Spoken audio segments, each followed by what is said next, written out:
Good morning दोस्तों, मजा आ गया होगा कल रात को जो मुकाबला देखे, क्योंकि वो मुकाबला ऐसा था कि भाई साहब जो केकेआर के फैन होंगे शायद वो अभी तक जाग रहे होंगे और जो पंजाब के फैन होंगे वो अभी तक सो ही रहे होंगे, क्योंकि पार्टी इतनी की होगी। लेकिन आज बड़ा मुकाबला है, बड़ा मुकाबला ऐसा है। एक तरफ है दिल्ली कैपिटल्स जो अनबीटेन थी, लेकिन उनको हरा दिया किससे? मुंबई ने। आज वो दोबारा अपना मैच खेल रहे हैं अपने घर पे आकर। और एक साइड है राजस्थान रॉयल्स, मनोज की फेवरेट, मनोज की अपनी टीम।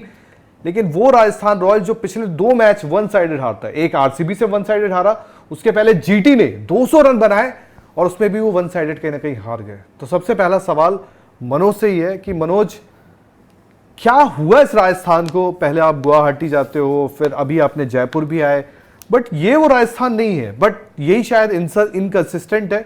बट आज क्या लग रहा है आपको? कुछ आज है कि टीम से नहीं, खुद से डर है।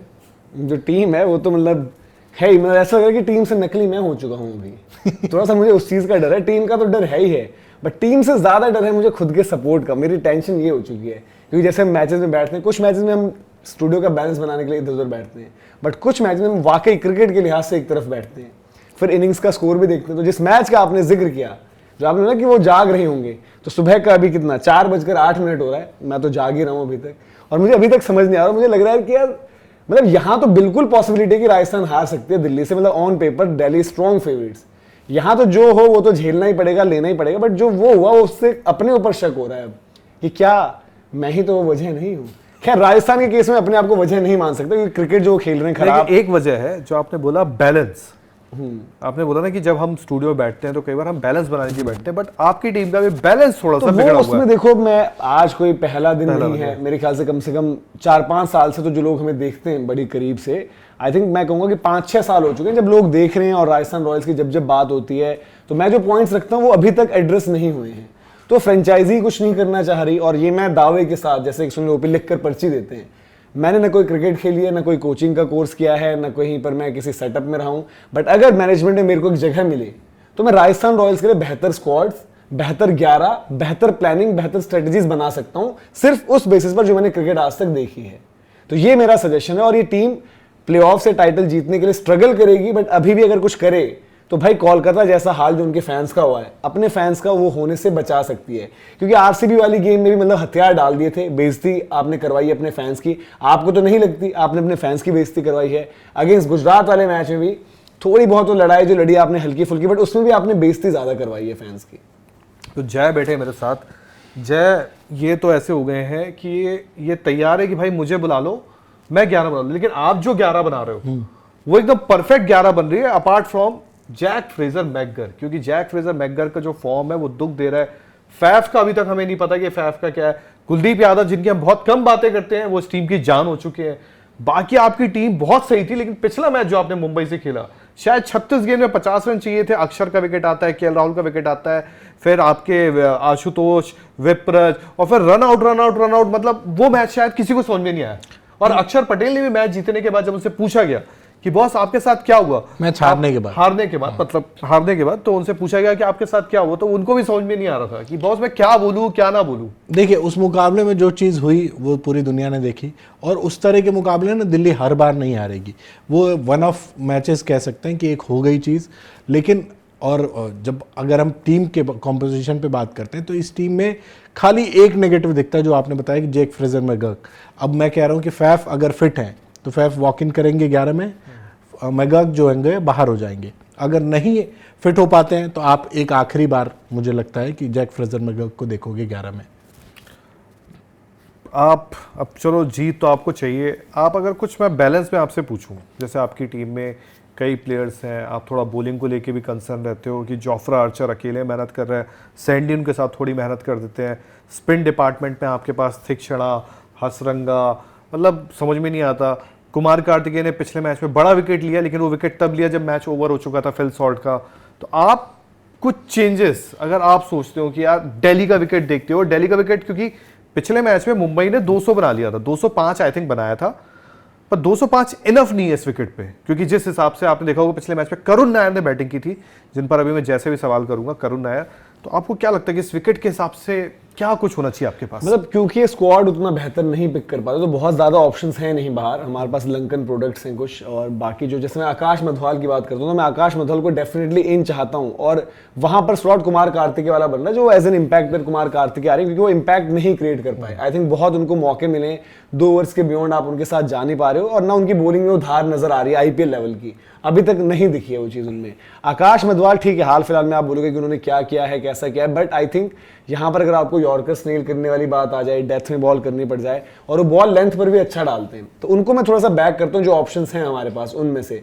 फिर वही आप युद्धवीर चरक के पास अगर थोड़ी सी बैटिंग के लिए जा रहे हो या बाकी डिसीजन ले रहे हो, तो उतना ज़्यादा शायद उस तरीके से पे ऑफ ना करें, और ऑप्शन बाकी कुछ है नहीं। बैटिंग ऑर्डर में थोड़ा सा चेंज जो कर सकते हो, राणा जी को 3 रख लो, रियान पराग 4 हो जाएंगे, फिर आपके 5-6 पर ध्रुव जुरेल, सिमरन हेटमायर, फिर हमारे पास वो इम्पैक्ट की ऑप्शन होती है, दुबे जी आते हैं, तो बहुत कुछ नहीं है। बट हाँ, ये ग्राउंड इन सबके मतलब की है, मतलब कटोरी जैसी ग्राउंड है।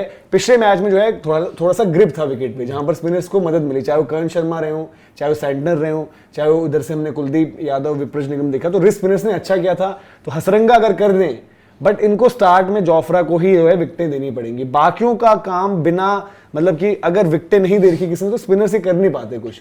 तो एक आकाश मधवाल को ले आओ, ये तसल्ली रहेगी कि शायद बेस्ट ऑप्शंस के साथ हार रहे हो। और बैटिंग ऑर्डर में वो रियान पराग को आप ऊपर नीचे करे जा रहे हो, जब पिछले सीजन उन्होंने 4 पर किया है, तो 4 रहने दो, 3 पर राणा जी कर दो। एक आप या तो आप राइट लेफ्ट के चक्कर में बहुत फंस रहे हो कि देख रहे हो कि कौन सी विकेट गिरती है तो कौन जाए, तो उस तरीके से मत जाओ। जैसे संजू आउट हुए तो जी रियान आ गए, फिर यशस्वी आउट होंगे तो राणा जी आएंगे। क्या आप ऐसी सोच के साथ जा रहे हो? थोड़ा सा स्टेबिलिटी ले आओ, क्योंकि इस ग्राउंड पर डायमेंशंस का भी बहुत फर्क नहीं आएगा। ये मेरा एक आपसे एक सवाल इसमें ये भी है कि मैंने शायद एक क्लिप देखी, अगर वो सही है, क्योंकि आजकल एआई का टाइम है तो आजकल पता नहीं चलता, वैभव सूर्यवंशी बैटिंग कर रहा है शायद, एंड जोफ्रा बॉल डाल रहा है। क्या आपको लगता है, जैसे आप बड़ा इस चीज की बड़ा अच्छी बात भी लगती है कि सीएसके को आप बोलते हैं यंगस्टर को लेके आओ, और जो आपकी टीम है राजस्थान, वो हमेशा अच्छा करती भी है, यंगस्टर के साथ आती है। अगर वैभव सूर्यवंशी को मैं बोलता हूं कि चलो आपको थोड़ा सा होगा 1 नंबर या 3 नंबर, क्योंकि आपके ओपनर सेट है, क्या वैभव सूर्यवंशी को, क्योंकि होता है जैसे करुण नायर पे कोई ट्रस्ट नहीं कर रहा था, डोमेस्टिक में उन्होंने बहुत अच्छा किया था, लेकिन करुण नायर खेला तो बुमराह की जो उन्होंने पिटाई की, अब आपको लगता है कि नहीं यार इस लड़के को दिल्ली में बैक करना चाहिए, लगता है वैभव सूर्यवंशी को, क्योंकि आपका थॉट क्या बोलता है? मेरा थॉट है कि यंग प्लेयर है वो, ठीक है, उन्होंने एज लेवल पर अच्छा कर रखा है, बट देन हमें वहां पर पता है कि जो रियलिटी है कि एज वाला भी इशू है। वहां पर उन्होंने डोमिनेट कर रखा है, बट जितना उनको फर्स्ट क्लास में दिखा है, ऊपर वो खेले डोमेस्टिक, वहां पर उस लेवल की नहीं आई है परफॉर्मेंस। और हमारे 1, 2, 3 के जो ऑप्शन है, मतलब एक यशस्वी हैं जिनको मैं सबसे ज्यादा बैक करता हूँ, फिर संजू कप्तानी होगी, फिर 3-4 आप मतलब घुमा रहे हो, बट आई थिंक उसमें राणा जी और आपके रियान वही वाली ऑप्शन ठीक है, फिर उसके नीचे उनकी जगह ही नहीं है। तो आई थिंक थोड़ा सा वेट में भी अगले सीजन या जब भी होता है, और उस टाइम तक वो थोड़ी सी और क्रिकेट भी खेल लेंगे। बीच में भी आ रहा था कि शायद वो अपनी स्टेट छोड़कर कहीं और, जैसे बिहार से, वहाँ तो अलग मसले रहते हैं, तो वो कुछ करेंगे, बट उनको अभी इतना आसान नहीं रहेगा, क्योंकि उन्होंने वो ऊपर लेवल की क्रिकेट पर अभी उस तरीके से नहीं आए। एज ग्रुप में बहुत अच्छा किया है, बट अब वो जो लेवल बढ़ेगा, जहां पर आपको वाकई में लगता है कि आप बराबर के लोगों से कंपीट कर रहे हो, अभी उनके लिए जो लेवल है ना, वहां पर थोड़े ऊपर है। एज वाइज ही नहीं कह रहे हैं, बट थोड़ा स्किल भी उनके पास अच्छा, और एज का भी जो इशू है, तो वहां पर मुझे वो उनके लिए राय, मेरी ऑनेस्ट ओपिनियन ये है उनके लिहाज से।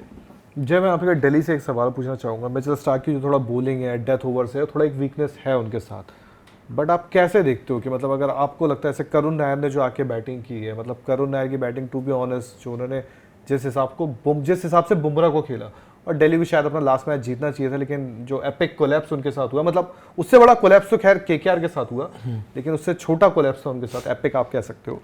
तो आपको लगता है कि अगर कुछ बदलाव के साथ इनको आना पड़ेगा या कुछ चेंजेस ऑर्डर करना चाहें? अगर मैंने चेंजेस की बात कर दी कि भाई चेंजेस के लिए बहुत स्कोप है नहीं इस टीम में, सारी चीज़ें अपने खांचे में, बस अब आपको देखना है कि फैफ अगर फिट है तो फैफ इन हो जाएंगे। और जो आपने बात कही भाई करुण नायर की, करुण नायर यार मतलब बुमराह जैसे गेंदबाज को अगर छठी का दूध याद दिला रहे हैं तो वो काबिले तारीफ है ना। और आप कॉन्फिडेंस लेवल देखो, सोचो उनका कितना होगा। बुमराह को मारा यार उन्होंने रन, और इतने लंबे वक्त बाद हमने उनको देखा, और जिस तरह की बैटिंग की है, आप तो चाहोगे कि करुण नायर जल्दी से जल्दी विकेट पे जाए और रन करें। तो ये है आज की मैच की बात। सबसे पहले अगर आपने पूरा पसंद आया हो तो प्लीज इस वीडियो को लाइक करें और चैनल को सब्सक्राइब करें। भी जुड़े यार हमारे साथ, क्योंकि नाइबर्स पर आप लोग बड़ा कनेक्ट भी हो रहे हैं, और एक सोशल मीडिया प्लेटफॉर्म है जो made in India, made for India है, और वहां पर लोकल कनेक्ट के लिए सबसे अच्छी चीज है। तो अगर आप भी अपनी लोकेलिटी में, कुछ लोग जो छोटे शहरों में रहते हैं, वहां के लिए बड़ी काम की चीज है। कोई भी इन्फॉर्मेशन है, ज़रूरी इन्फॉर्मेशन, या आपने कोई अपनी छोटी मोटी दुकान है, कुछ भी चीज़ करे, तो वो मैसेज स्प्रेड करने के लिए बड़ी ज़बरदस्त ऐप है। और कनेक्ट हो, ये आप देख ही रहे हैं कि आप स्कैन करके सीधे जुड़ सकते हैं। और हमारी भी जो प्रोफाइल है वो भी हमने आपके साथ शेयर करी है, वहां पर जुड़े। जो जीसी कनेक्ट में हम सवाल लेते हैं वहां से भी लेना, और गिव अवेज चल रहे हैं, वहां के सवालों का अलग है, यूट्यूब के सवालों का अलग है। तो हर जगह कुछ ना कुछ आपके लिए एक्स्ट्रा कंटेंट है और एक्सक्लूसिविटी भी है, जो आपको अलग अलग चीजें मिलती हैं। तो आप लोग नाइबर्स को जरूर मतलब डाउनलोड कर लें। जो लिंक है वो भी डिस्क्रिप्शन में, और बाकी गेम चेंजर्स व्लॉग्स है, फेसबुक का पेज है हमारा, इंस्टाग्राम का पेज है, टेलीग्राम हो गया, इन सब जगहों पर आपको जुड़ना है और ऐसे ही प्यार देना है। दिन भर जो है खबरें यूं ही आती रहेंगी। अभी के लिए इजाजत लेते हैं। हल्ला बोल, जय हिंद, जय भारत।